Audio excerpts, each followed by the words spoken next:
Hello बच्चों, चलिए प्रश्न को पढ़ते। इसमें लिखा कि अनुनाद की स्थिति में श्रेणीबद्ध एलसीआर परिपथ की प्रतिबाधा का मान बताइए। तो चलिए बच्चों, इस प्रश्न की मूल अवधारणा देख लेते हैं। बच्चों, कोई हमारा श्रेणीबद्ध एलसीआर परिपथ है, अर्थात उसमें प्रेरकत्व एल की प्रेरण कुंडली और संधारित्र सी की धारिता और आर प्रतिरोध का प्रतिरोधक तीनों श्रेणी क्रम में जुड़े हैं। बच्चों, इस प्रकार से एक प्रत्यावर्ती धारा स्रोत से जिसकी वोल्टता V है बच्चों, और इसमें बहने वाली प्रत्यावर्ती धारा I है।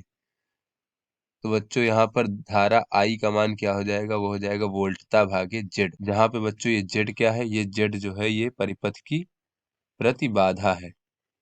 प्रतिबाधा क्या होती है बच्चों? ये परिपथ में धारा प्रवाहित होने में जो अवरोध उत्पन्न होता है वो हमारा प्रतिबाधा होती है। इसका मान होता है बच्चों R का वर्ग धन XL ऋण XC का वर्ग, जहाँ बच्चों XL क्या है?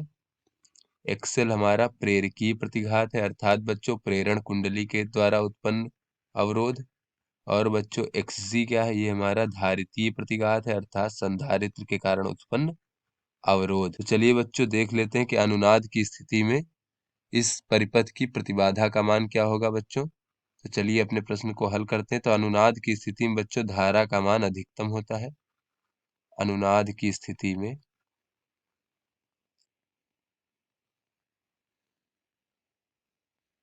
धारा का मान अधिकतम होता है।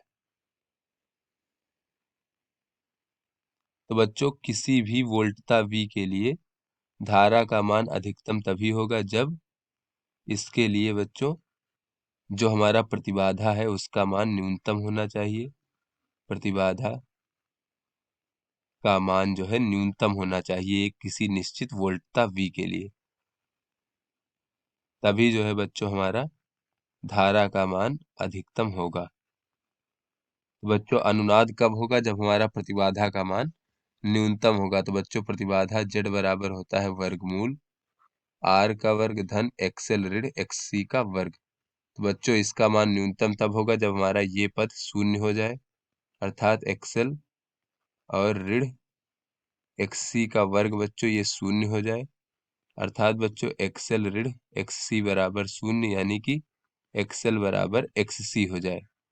तो ऐसे में बच्चों जब ये पद हमारा शून्य हो जाएगा, यानी प्रेरकीय प्रतिघात और धारितीय प्रतिघात का मान बराबर हो जाएगा, तब हमारा जो प्रतिबाधा है उसका मान न्यूनतम हो जाएगा। तो बच्चों यहाँ से हम देख लेते हैं कि अनुनाद की स्थिति में